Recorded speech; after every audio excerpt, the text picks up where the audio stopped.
Sean todos bienvenidos a un nuevo tutorial. Una vez que tenemos modelado el coupling a como te mostré en el video anterior, procederemos a la creación del plano técnico. El primer paso será dar clic en el botón nuevo dentro de la carpeta de template. Buscaremos la carpeta metric.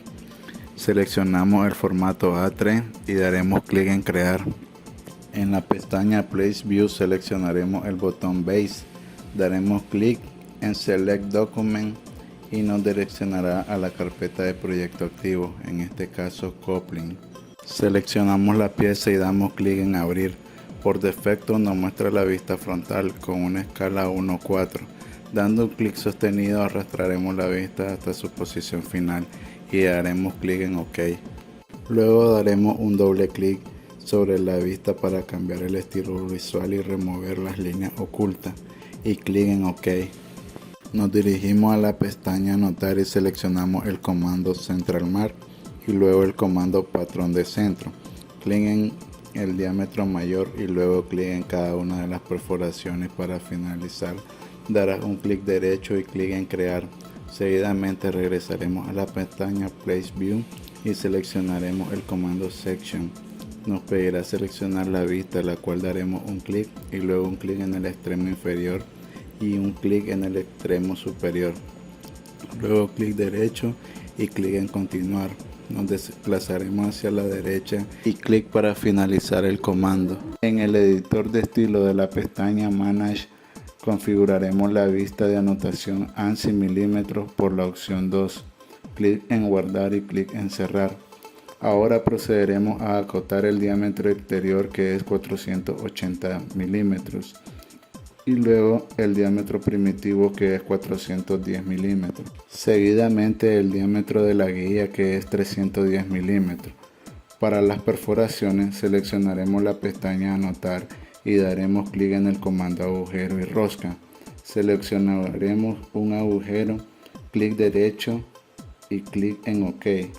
Luego doble clic y ubicamos el cursor al inicio y damos clic en el símbolo de numeral para indicar el número de perforaciones. Luego acotamos el diámetro del eje y nos muestra el valor de forma en radio. Para cambiar a forma de diámetro damos clic derecho y luego en Dimension Tape y clic en diámetro. Colocamos la posición final de la cota, le damos clic derecho y OK.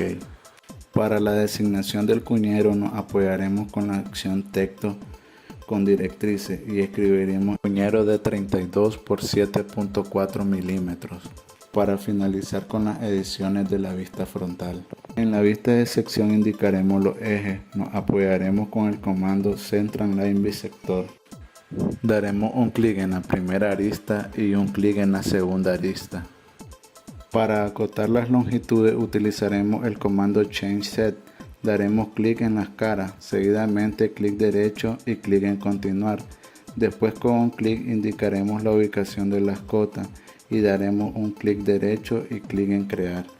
Ahora acotaremos la longitud total y el diámetro exterior del núcleo, que es 270 milímetros. Profundidad de la guía, que son 5 milímetros. Ahora con la cota de chamfer acotamos el bisel seleccionando la línea de ángulo y la línea horizontal. Luego clic en la ubicación. Con un clic derecho y un clic en OK finalizaremos el comando.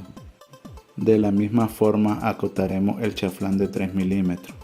Ahora en la pestaña Place View insertaremos una nueva vista y cambiaremos a isométrico. La escala la dejaremos en 1:5 y clic en OK. Movemos la vista con un clic sostenido y arrastrando hasta su lugar final. Daremos doble clic y el estilo lo cambiaremos a sombreado. Luego daremos clic en finalizar. Moveremos las vistas a las posiciones finales.